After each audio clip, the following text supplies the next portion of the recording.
Tuhan memberkati saudara-saudara saya. Kita mempersiapkan supaya kami menerima firman Tuhan dan kita mau masuk ke dalam kerajaan surga. Ada krisis yang akan datang segera. Kami menerima kebebasan hati nurani dari Tuhan Yesus. Dan kami menerima juga kebebasan agama. Kami menerima kebebasan dari Alkitab, firman Tuhan. Karena itu kita harus mempersiapkan untuk krisis yang akan datang. Karena akan datang waktu ketika kita mau menerima,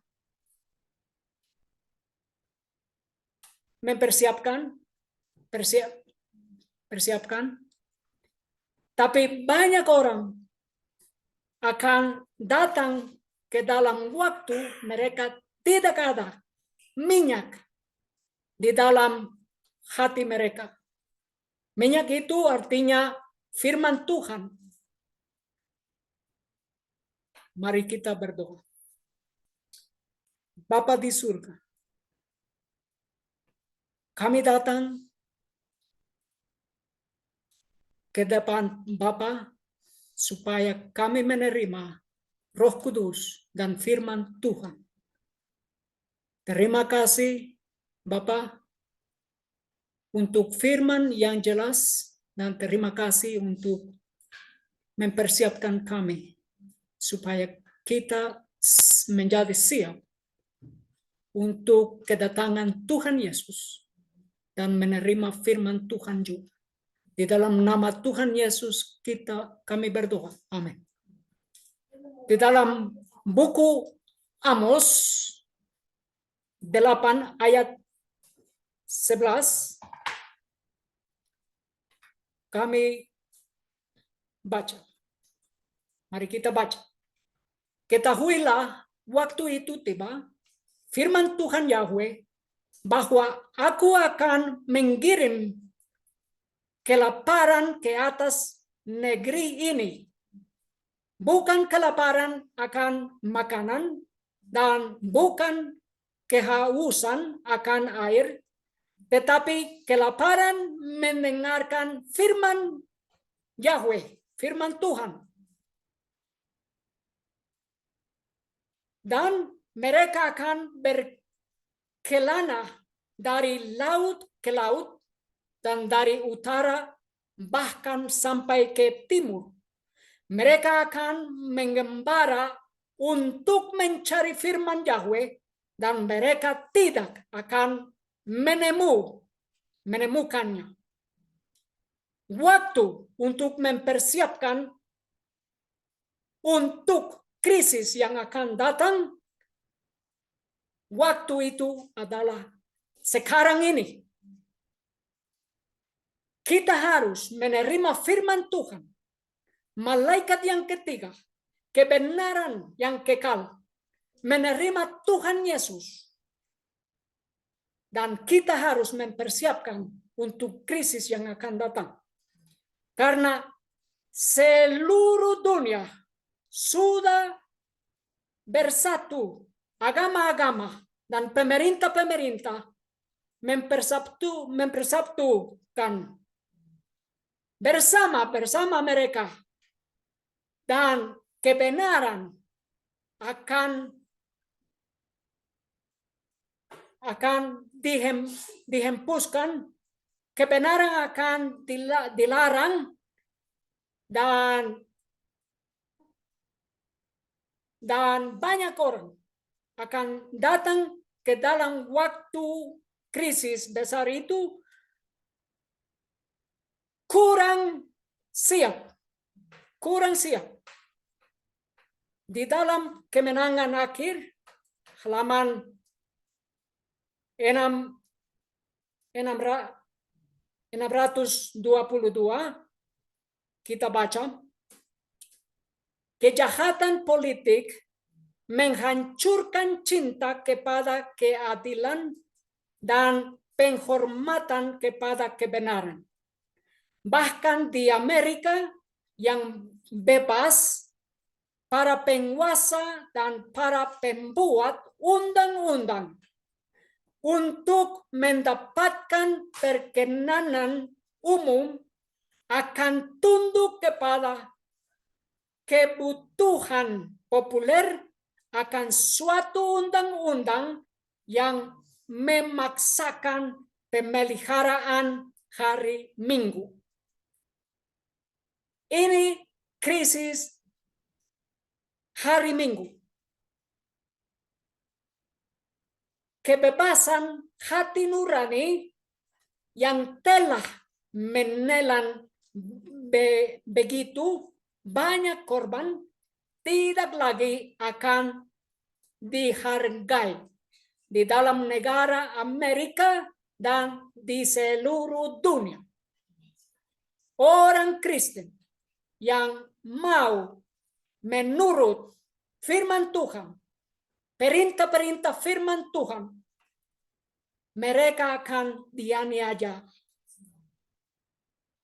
Karena itu kita harus menerima firman Tuhan, menerima kebenaran yang kekal.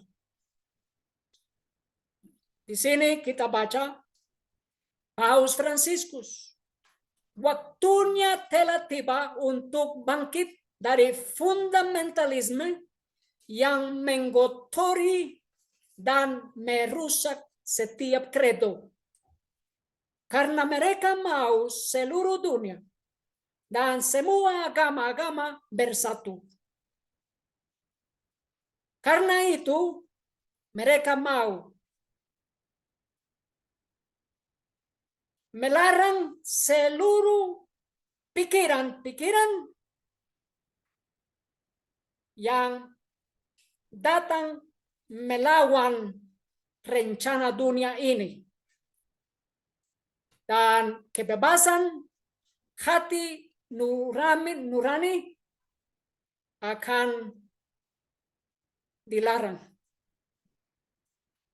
Dan juga Paus bilang, dan juga sudah waktunya untuk meninggalkan hanya pada buku-buku sejarah wacana yang terlalu lama di sini dan di tempat lain telah menanamkan kecurigaan dan penghinaan terhadap agama. Seolah-olah itu adalah faktor destabilisasi dalam masyarakat modern. Apa artinya? Paus Fransiskus mau seluruh dunia menghapuskan sejarah yang melawan terhadap rencana dunia supaya seluruh dunia menjadi satu keluarga, satu agama, bersatu. Dan mereka mau menghapuskan seluruh sejarah yang bilang ada rencana yang lain supaya kami menerima perdamaian. Perdamaian yang benar dari Roh Kudus, dari surga. Tetapi dunia ini mereka mau menerima perdamaian sambil mereka melawan perintah Tuhan Yesus. Di dalam negara Spanyol adalah sesuatu hukum. Ini sebuah undang-undang yang menentang sejarah dan kebebasan berekspresi. Adalah rencana supaya mereka menghapuskan sejarah yang melawan rencana dunia sekarang ini. Pemberlakuan undang-undang memori demokratis. Ini adalah undang-undang dari pemerintah negara Spanyol. Memori demokratis. Memori demokratis supaya mereka menghapuskan sejarah.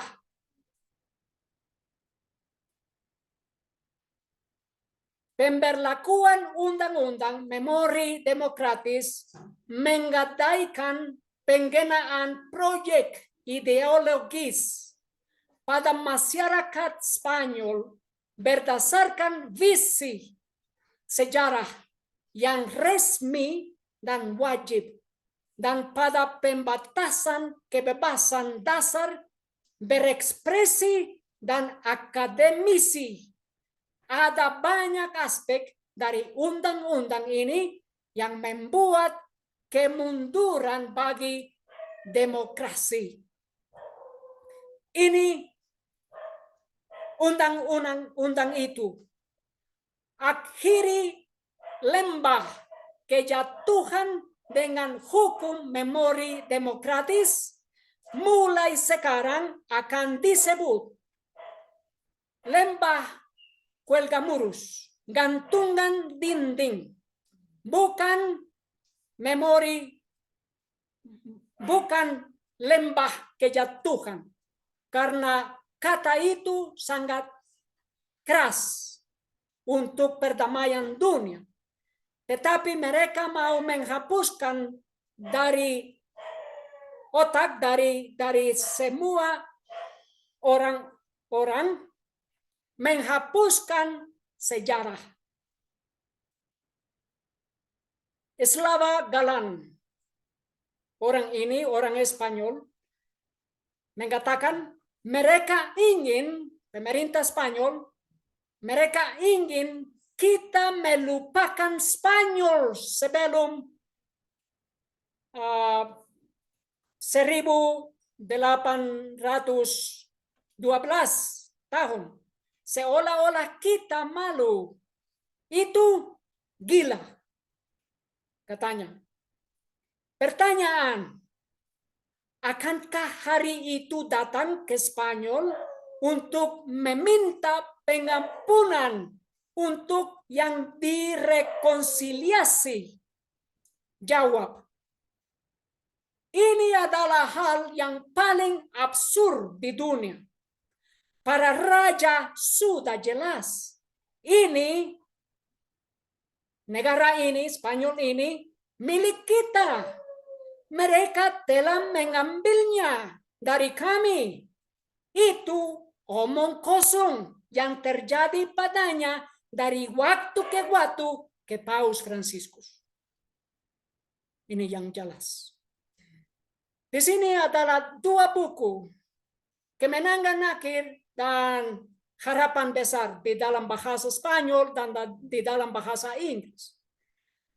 Mereka memproduksi dua buku, tetapi ada satu buku yang ada seluruh kebenaran dan ada buku yang adalah kurang kebenaran, palsu. Mereka menghapus sejarah supaya kami melupakan. Di dalam buku Kemenangan Akhir adalah kata nomor 1844. Di dalam Kemenangan Akhir 132 kali. Tetapi di dalam buku mereka bilang Harapan Besar adalah Kemenangan Akhir, tetapi ini adalah buku yang palsu karena 0 kali. Nomor 2300 adalah 35 kali di dalam Kemenangan Akhir, tetapi 0 di dalam Harapan Besar. Paus 23 kali di dalam kemenangan akhir, 0 di dalam harapan besar. Ini adalah rencana supaya kami melupakan sejarah. Bait suci di dalam kemenangan akhir 85 kali, di dalam harapan besar 1 kali. Kepausan di dalam kemenangan akhir 50 kali, di dalam harapan besar 1 kali. Dan Wahyu 14 ini adalah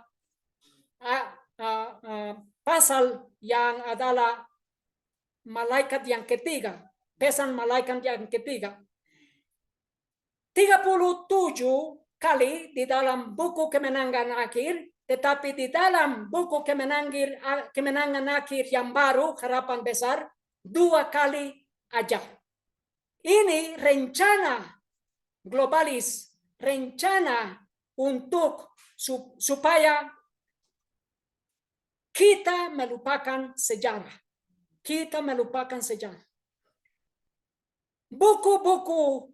Buku dilarang adalah buku dilarang kerajaan di dalam dunia setiap tahun. Buku dilarang. Buku-buku berbahaya, terlalu kuat untuk dibaca. Mereka bilang gereja Katolik untuk waktu yang lama mengecilkan hati orang dari memiliki salinan Alkitab mereka sendiri dan hanya menyetujui terjemahan bahasa Latin yang dapat dibaca oleh sedikit orang biasa. Ini rencana orang Yesuit. Di dalam kemenangan akhir 278, mari kita baca. Perang melawan Alkitab yang berlangsung beberapa abad di Prancis mencapai puncaknya dalam wujud revolusi. Perang yang mengerikan terjadi sebagai akibat dari penindasan Roma pada Alkitab. Di dalam kemenangan akhir, halaman 250, di Jerman, Charles V telah melarang pembaruan dan dengan gembira membunuh para pengikutnya di tiang gantungan. Tetapi para penggeran berdiri sebagai penghalang melawan kelalimannya. Membaca Alkitab, mendengarkannya, atau mengganjarkannya, atau bahkan berbicara mengenai itu akan mendatangkan hukuman mati di atas tiang gantungan. Berdoa kepada Allah di tempat tersembunyi, tidak menyembah patung atau menyanyikan nyanyian mazmur juga bisa dihukum mati. Bahkan mereka yang menyangkal kesalahannya juga dipersalahkan. Jika laki-laki dibunuh dengan pedang, dan jika wanita dikubur hidup-hidup, ribuan orang binasa di bawah pemerintahan Charles dan Philip kedua. Ribuan orang binasa di bawah pemerintahan Charles dan Philip. Ini karena gereja Katolik yang menggunakan kuasa pemerintah melawan orang Kristen. Kebebasan hati nurani yang telah menelan begitu banyak korban tidak lagi akan dihargai di dalam seluruh dunia. telah diperbarui selama 2 tahun lagi. Komisi Kebebasan Beragama Internasional Amerika Serikat sangat kecewa dengan kesepakatan antara Vatikan dan Cina.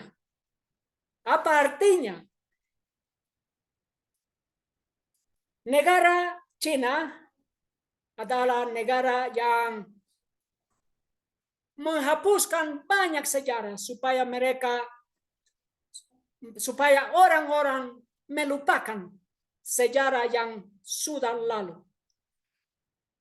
Ini di dalam buku Kemenangan Akhir juga ada pendeta David Kang dari negara Korea, dan sekarang di dalam negara Cina.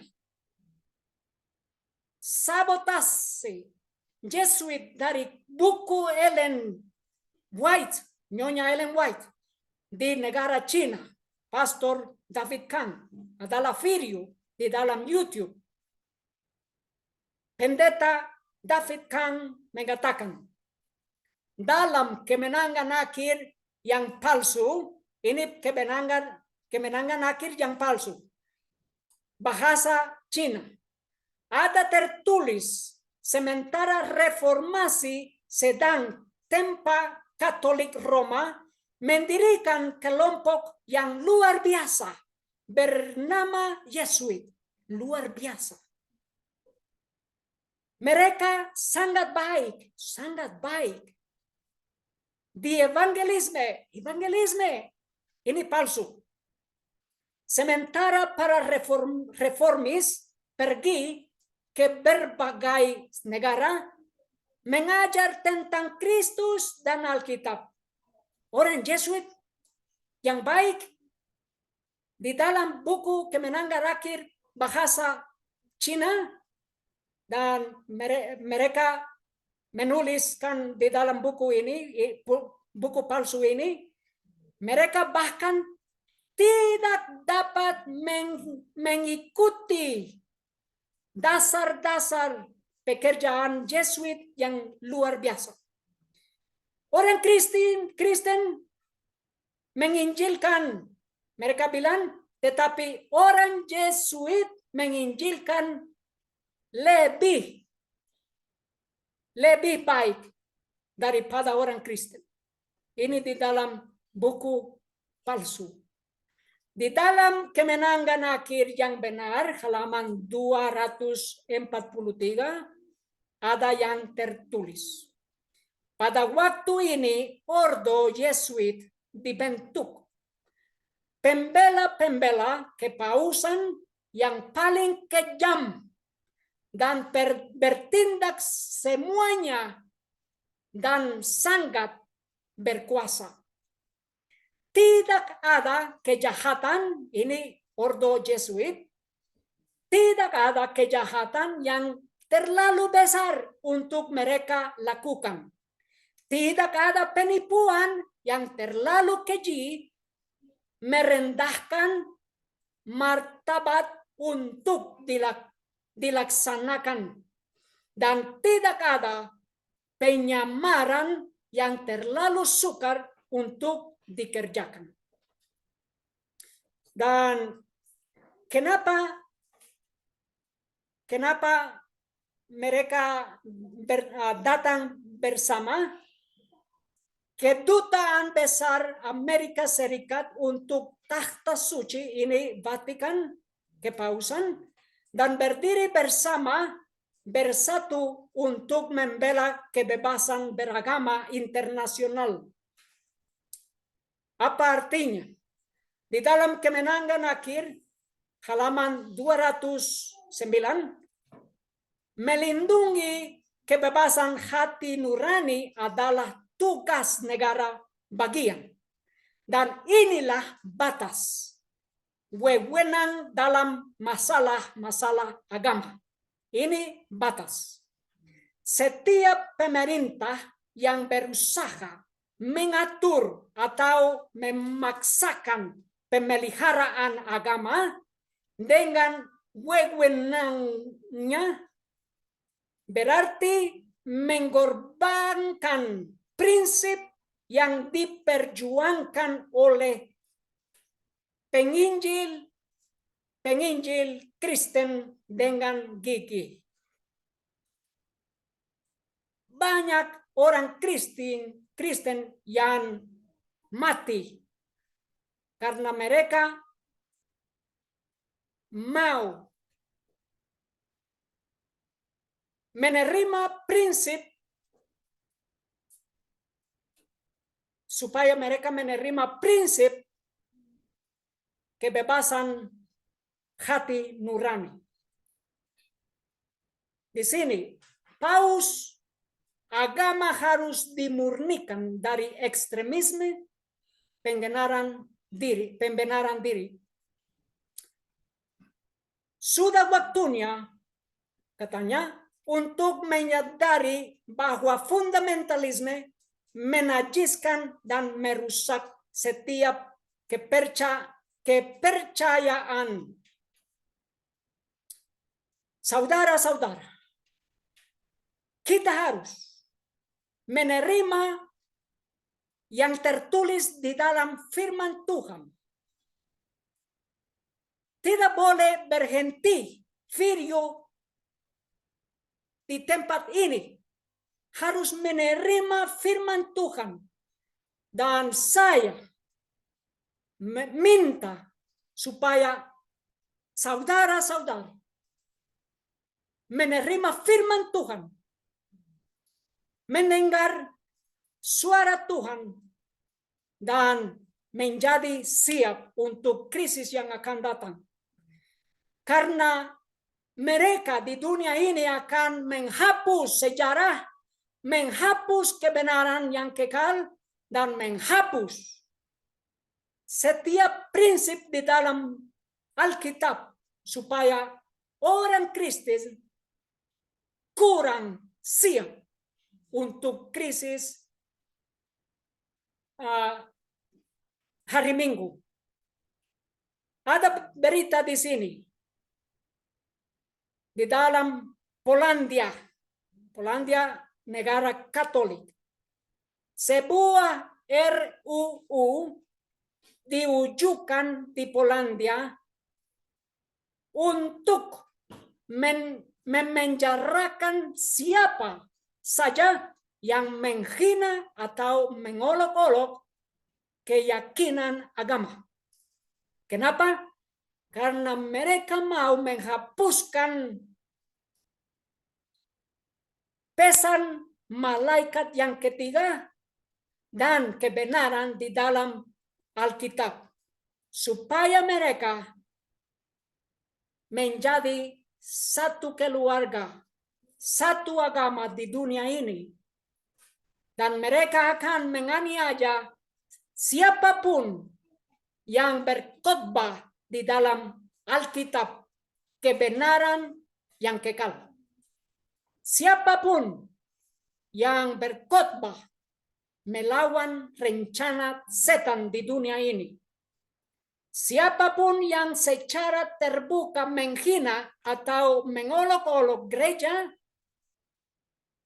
dan mereka artinya gereja Katolik, dapat dipenjara hingga 3 tahun. Menurut RUU, ini undang-undang yang diajukan ke parlemen Polandia oleh salah satu partai koalisi nasional. Di sini di dalam Afrika, Dewan Perwakilan Rakyat bergerak hukum melawan ekstremisme agama. Ini rencana kepausan. Ini rencana Yesuit. Ekstremisme agama. Apa artinya ekstremisme agama? Mereka bilang dewan yang akan didirikan akan menantau insiden ekstremisme agama, termasuk pidato kebencian, ini berkhotbah yang dari Alkitab, dan tindakan dan ucapan lain yang dimaksudkan untuk menghasut gairah yang kejam dan menuntut pelanggar. Mereka serius. Mereka mau menghapus sejarah dan mereka mau menghukum siapapun berkhotbah kebenaran dari Alkitab. Ini adalah Paus. Paus meyakinkan bahwa proselitisme ini adalah penginjil, menginjilkan kebenaran supaya orang-orang dibaptis di dalam gereja Protestan. Tetapi Paus meyakinkan bahwa proselitisme adalah racun terkuat melawan jalan ekumenis. Kalau kami mau menginjilkan kebenaran dari Alkitab, Paus bilang itu adalah racun terkuat.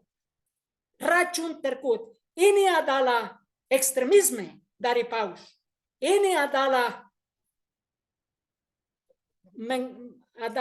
kata dari Paus yang mendatangkan perang.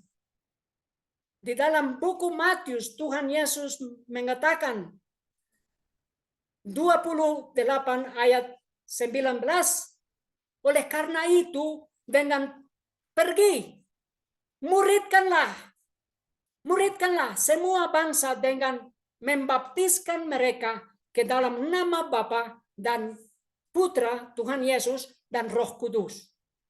Ini yang benar. Kita harus pergi dan menginjilkan dan berkhotbah. Tetapi Paus mengatakan tidak boleh. Tidak boleh. Dia bilang itu adalah racun. Ini kata perang supaya orang melawan orang. Supaya orang Katolik melawan orang Kristen. Di sini adalah berita India menyetujui undang-undang anti konversi. Kenapa? Karena Paus mengatakan dengan hukuman penjara 10 tahun untuk meneror orang Kristen. Undang-undang akan mengizinkan hampir semua orang untuk melaporkan dugaan konversi. Kalau ada tetangga-tetangga di sini, adalah tetangga yang membenci orang yang lain, orang Kristen, mereka akan datang ke pemerintah dan penganiayaan akan datang kepada orang Kristen. Karena hukum-hukum ini, undang-undang. Di sini adalah contoh. Ini berita dari India. Kelompok nasionalis Hindu menuduhnya menarik pengikut ke gerejanya dengan uang. Ini orang India, tuduhan yang tidak dapat dipercaya. Segelintir orang Kristen Pentakosta hidup dalam ketakutan dan ketidakamanan. Kaum fundamentalis menggunakan undang-undang anti konversi sebagai dalih untuk terus melecehkan. Siapa yang adalah fundamentalis? Di berita ini, orang yang menganiaya orang Kristen. Dan pemerintah juga fundamentalis. Di sini adalah berita dari negara Meksiko. Mereka membakar rumah masyarakat adat evangelis di Chiapas. Karena Paus mengatakan menginjilkan adalah racun. itu kata perang, supaya orang-orang di seluruh dunia melawan orang Kristen. Umat Katolik dari komunitas Mitziton di San Cristóbal de las Casas, Meksiko, membakar 5 rumah milik anak-anak Pastor Alejandro Jimenez. Dan di dalam Chiapas, Meksiko, 35.000 evangelis dikeluarkan dalam 30 tahun setelah pembunuhan. Di dalam buku 2 Timotius 3 ayat 12, dan juga semua orang yang berkeinginan untuk hidup secara saleh di dalam Kristus Yesus, mereka akan dianiaya. Ini yang benar. Tapi kita harus berdiri tetap. Tidak boleh takut. Karena Tuhan Yesus adalah di sebelah kami. Ini adalah berita. 80 agama di Kazakhstan sama Paus Fransiskus, dan mereka adalah rencana radikalisme, terorisme, dan bentuk kekerasan dan perang lainnya tidak ada hubungannya dengan agama yang benar dan harus ditolak. Apa artinya? Mereka mengatakan, kami percaya bahwa ekstremisme, radikalisme, terorisme, dan fundamentalisme juga, dan semua bentuk kekerasan dan perang lainnya, apapun motivasi dan tujuannya, tidak ada hubungannya dengan agama asli dan harus ditolak sekuat mungkin. Apa artinya sekuat mungkin bagi pemerintah dunia ini? Ada berita dari Meksiko juga. Mereka membela kebebasan beragama di Kongres Keluarga Dunia. Dua hari lalu adalah Kongres Keluarga Dunia adalah Kongres Kebebasan Agama. Dan sebelum kongres ini adalah rencana di dalam Meksiko, kota Meksiko, 1 Oktober 2022. Keyakinan agama adalah penyebab kedua diskriminasi di Meksiko, keluh Marcelo Bertolini. Ini adalah diskriminasi. Mereka mengatakan keyakinan agama adalah penyebab kedua diskriminasi di Meksiko. Karena itu, Kongres Oaxaca, Meksiko, menyetujui undang-undang untuk memberikan sanksi diskriminasi agama dan etnis, supaya orang Advent tidak boleh berkhotbah dari Alkitab dan dari buku Kemenangan Akhir. Karena mereka akan mengatakan itu adalah diskriminasi melawan agama Katolik. Bukan begitu. Itu adalah yang benar.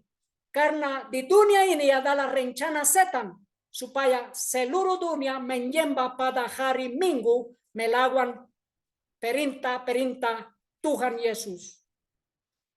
Mereka bilang Kongres Oaxaca menyetujui reformasi hukum untuk memberikan sanksi kepada mereka yang mendiskriminasi berdasarkan keyakinan agama atau karena alasan asal atau etnis. Di dalam 2 Petrus 2 ayat 19 sambil menjanjikan kemerdekaan kepada mereka, padahal diri mereka sendiri menjadi hamba kebinasaan. Karena siapa yang dikalahkan oleh seorang, itu pun telah dijadikan hamba bagi orang itu. Artinya, sambil mereka mendatang undang-undang melawan kebebasan agama, mereka mendatang undang supaya orang menjadi hamba untuk setan. Di dalam Alkitab adalah kebebasan agama dan kebebasan hati nurani. Ulangan 30 ayat 15. Lihatlah, aku memperdahapkan kepadamu pada hari ini kehidupan dan keberuntungan, kematian dan kecelakaan. Dan di dalam ayat 19, pada hari ini aku telah membuat langit dan bumi menjadi saksi terhadap kamu. Aku telah memaparkan di hadapan engkau kehidupan dan kematian, berkat dan kutuk, dan engkau telah menjatuhkan pilihan pada kehidupan supaya engkau hidup, yaitu engkau dan keturunanmu. Siapa yang adalah hidup? Tuhan Yesus. Siapa yang adalah jalan dan kebenaran dan hidup? Tuhan Yesus. Tuhan Yesus. Tetapi agama-agama di dunia ini, mereka mengatakan ini adalah ekstremisme. Ini adalah fundamentalisme. Karena mereka mau makan dari pohon, dari pohon kematian. Pohon kematian, karena mereka mencampurkan seluruh agama dan seluruh dunia di dalam satu agama. Tapi mereka mengatakan ini ekstremisme, ini fundamentalisme. Karena orang Kristen berkhotbah Tuhan Yesus adalah Allah, adalah ilahi saja, dan dia adalah pintu kepada kerajaan surga, hidup yang kekal. Di sini adalah kemurtad dan di dalam negara Spanyol ini adalah orang Katolik, tetapi mereka mau keluar dari gereja Katolik. Murtad di hadapan Keuskupan Cordoba. Saya ingin berhenti menjadi bagian dari gereja Katolik. Mereka mengatakan dari Apostol dan Cordoba Laika, mereka memahami tindakan kolektif dari kemurtadan ini sebagai mengekspresikan keinginan untuk meninggalkan organisasi seperti Gereja Katolik yang telah melembagakan sebagai sarana milik tindakan yang mengesankan seperti baptisan bayi yang tidak memiliki kehendak. Mereka mengatakan ini adalah rencana supaya Roma Katolik, Gereja Katolik mengambil kebebasan hati nurani dari orang-orang karena mereka membaptis bayi, orang yang tidak bisa berpikir, tidak bisa minta maaf karena mereka tidak berdosa, tetapi di dalam gereja Katolik mereka membaptis orang bayi. Ini adalah rencana supaya mereka mengambil kebebasan hati nurani dari orang-orang. Itu kata mereka. Di dalam buku Markus 16 ayat 16, siapa yang percaya dan dibaptiskan, dia akan diselamatkan. Tetapi siapa yang tidak percaya, dia akan dihukum. Dia akan dihukum. Ini kata Tuhan Yesus. Orang bayi tidak bisa percaya. Tidak bisa percaya, tidak bisa. Karena itu gereja Katolik salah membaptiskan bayi. Karena itu orang ini murtad dan melawan gereja Katolik. Di sisi lain mereka memastikan bahwa sangat mengejutkan melihat bahwa pada abad ke-21 dengan tingkat pengetahuan dan kemajuan dalam sains yang dicapai, ritual primer, ritual itu pembaptisan bayi, irreversible. Karena tidak bisa kembali, tidak bisa keluar dari Roma gereja Katolik. Irreversible menurut gereja, terus dipraktikan di mana kebebasan di masa depan tidak dihormati. Ini kata mereka, dari bayi baru lahir dengan memasukkannya dalam suatu organisasi di mana ia akan diindoktrinasi karena kebebasan hati nurani dan kemampuan untuk membuat keputusan sendiri bukanlah bagian darinya. Ini orang bayi, mereka ambil kebebasan hati nurani karena ini dari orang dewasa supaya orang bayi menerima gereja Katolik.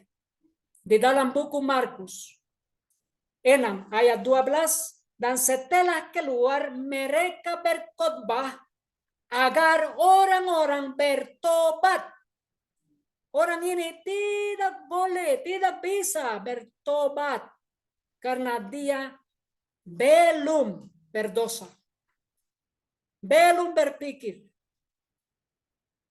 Dan di sini, dan mereka dibaptis olehnya di Yordan, seraya mengakui dosa-dosa mereka. Orang dewasa bisa mengakui dosa-dosa mereka, tetapi orang bayi tidak bisa. Di sini adalah rencana kepausan. Paus meyakinkan para pemimpin agama bahwa Tuhan tidak pernah memimpin perang, tetapi di dalam gereja sejarah gereja Katolik, mereka yang mendatangkan perang di dunia ini. Paus mendesak para pemimpin agama untuk menyucikan diri dari godaan untuk merasa benar dan tidak belajar apapun dari orang lain. Dia kata, mari kita bebaskan diri kita dari konsepsi reduktif dan merusak yang menghina nama Tuhan melalui kekacauan, ekstremisme, dan fundamentalisme, dan mencemarkannya melalui kebencian, fanatisme, dan terorisme. Apa artinya? Tidak boleh berkhotbah seperti firman Alkitab. Karena itu omong kebencian. Karena itu omong fundamentalisme dan ekstremisme. Ini artinya. Dan seluruh pemerintah dunia ini menerima firman Paus, menerima hukum Paus, dan mereka akan menganiaya orang-orang Kristen yang mau menurut firman Tuhan. Ini adalah berita dari negara Spanyol. Negara Spanyol. Dasar sosiologis Katolik yang besar di negara kita mendukung warisan sejarah kediktatorian Franco. Diktatorian Franco itu perang. Karena ribuan orang mati karena gereja Katolik. Karena gereja Katolik gunakan pemerintah negara Spanyol dan pemerintah di negara di seluruh dunia. Di sini bilang semua kerajaan santo pelindung ziarah Paskah mereka penuh dengan partisipasi otoritas sipil dan militer, dan ini adalah negara Spanyol. Orang militer dan orang pemerintah, mereka yang berpartisipasi di dalam kerajaan Roma Katolik. Dan ini juga hak istimewa gereja dalam Katolik Nasional rezim Franco yang diakui dalam Konkordat 1953 tahun. Apa artinya? Mereka mengatakan Roma Katolik, gereja Roma Katolik dilindungi bagi pemerintah Spanyol dan pemerintah Jerman dan pemerintah Eropa. Di dalam buku Kemenangan Akhir, gereja kepausan tidak akan pernah meninggalkan pernyataannya sebagai yang tidak pernah salah. Semua yang telah dilakukannya dengan menganiaya mereka yang menolak dogma-dogmanya, dia dinyatakan sebagai tindakan yang benar. Dan tidakkah ia akan mengulangi tindakan-tindakan yang serupa itu seandainya kesempatan diberikan? Sejarah akan mengulang.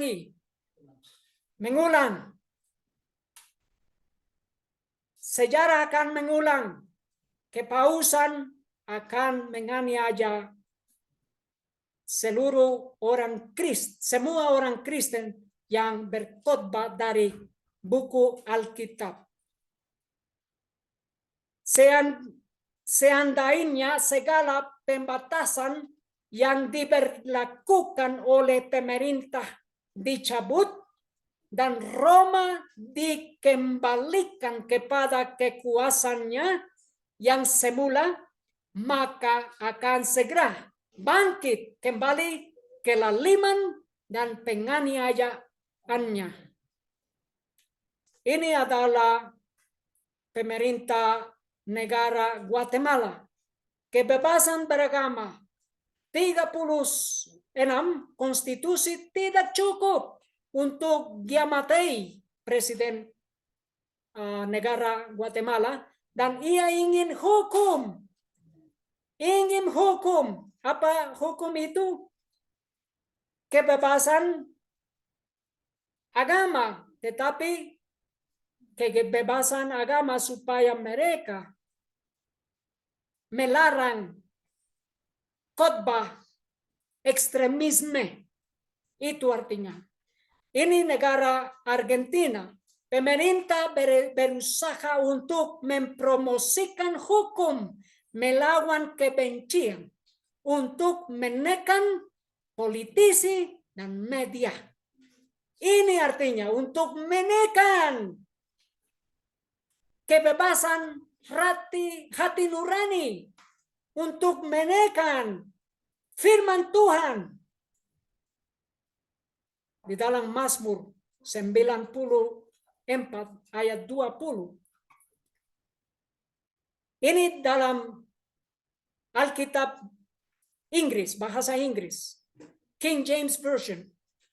Akankah takhta kejahatan memiliki persekutuan dengan engkau yang membuat kejahatan oleh hukum?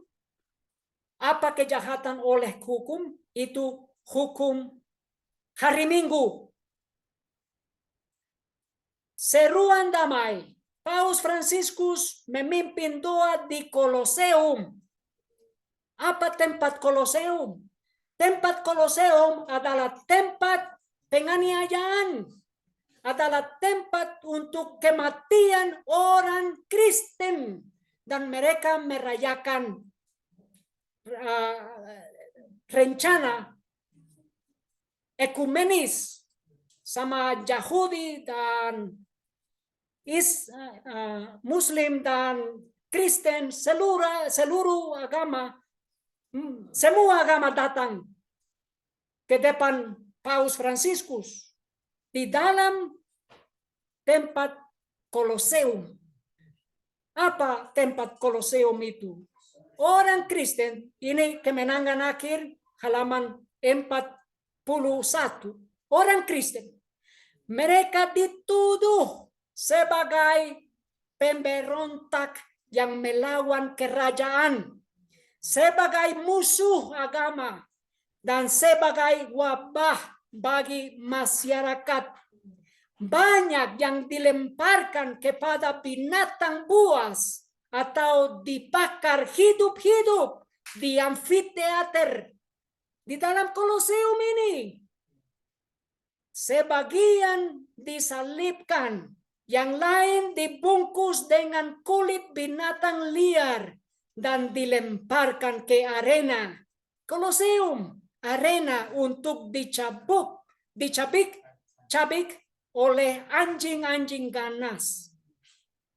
Dan kepausan semua bersama agama-agama dunia ini merayakan acara ekumenis di dalam tempat jahat ini.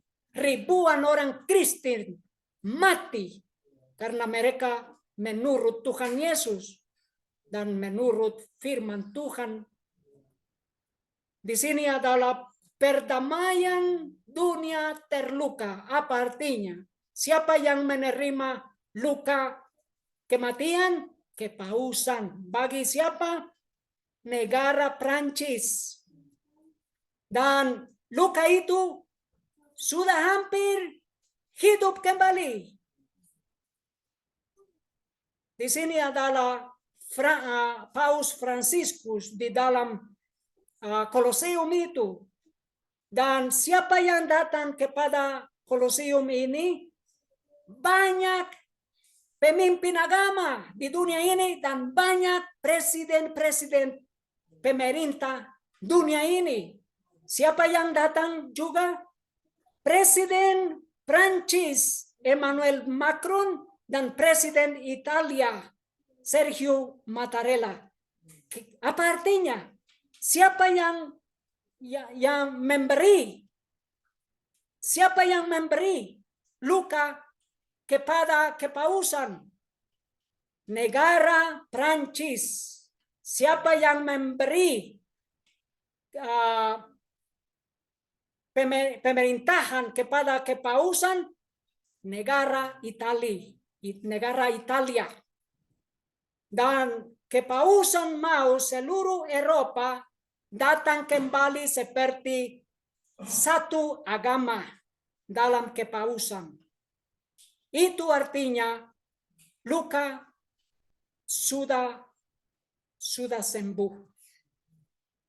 Di sini adalah berita Paus Fransiskus meminta agar seruan untuk perdamaian tidak dibungkam demi perang. Ini adalah kegagalan kemanusiaan. Apa artinya dibungkam? Banyak orang Kristen yang mati di tempat ini, suara mereka dibungkam. Tetapi hari ini, sekarang ini, kepausan mengatakan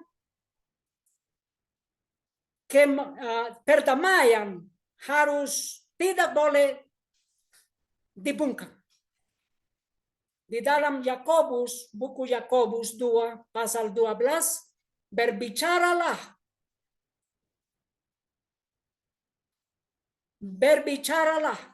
sedemikian rupa dan bertindaklah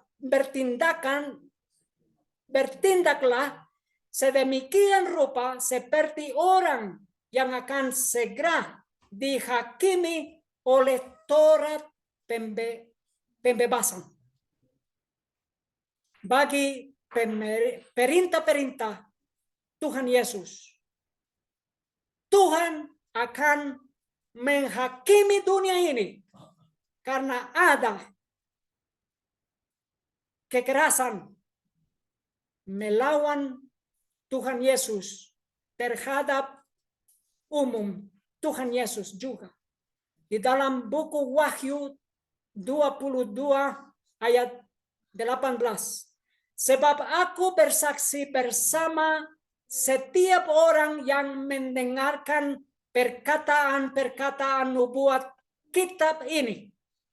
Jika seseorang menambahkan sesuatu kepadanya, Elohim akan menambahkan atasnya bencana-bencana yang telah tertulis di dalam kitab ini. Ayat 19. Dan jika seseorang membuang sesuatu dari perkataan kitab nubuat ini, Elohim akan menghapus baginya dari kitab kehidupan dan dari kota kudus dan apa yang telah tertulis di dalam kitab ini. Karena itu, Matius 5:17 Tuhan Yesus mengatakan, janganlah mengira bahwa aku datang untuk membatalkan Taurat atau kitab para nabi. Aku datang tidak untuk membatalkan, melainkan untuk menggenapinya. Sebab sesungguhnya aku berkata kepadamu, sampai langit dan bumi berlalu, satu iota atau satu keraya pun dari Taurat sekali-kali tidak akan lenyap sampai segala sesuatu terjadi. Karena itu, banyak orang Kristen menerima Tuhan Yesus dan menurut firman Tuhan Yesus dan menyembah pada hari Sabtu. Itu adalah Sabat untuk Yehova Tuhan kita, dan mereka mati di tempat Koloseum ini karena mereka menerima firman Tuhan dan menurut Tuhan Yesus. Dan Tuhan Yesus mengatakan di dalam buku Yohanes 14 ayat 15. Jika kamu mengasihi aku, peliharalah perintah-perintahku. Dan di dalam buku Wahyu 3 ayat 5, barang siapa menang, ia akan dikenakan pakaian putih yang demikian. Dan aku tidak akan menghapus namanya dari kitab kehidupan, melainkan aku akan mengaku namanya di hadapan Bapakku dan di hadapan para malaikatnya. Tuhan memberkati. Tuhan memberkati. Kita harus mempersiapkan supaya kita menerima firman Tuhan, menerima kebebasan hati nurani, dan berdiri di dalam krisis yang akan datang, melawan firman Tuhan dan melawan umum Tuhan Yesus. Mari kita berdoa. Bapa di surga, di dalam nama Tuhan Yesus, kami datang di hadapan Bapa dan kami berdoa supaya kami menerima Roh Kudus dan menerima firman Tuhan dan menerima Taurat Tuhan Yesus, perintah-perintah Tuhan Yesus, dan menurut Tuhan Yesus. Di dalam nama Tuhan Yesus kami berdoa. Amin. Terima kasih.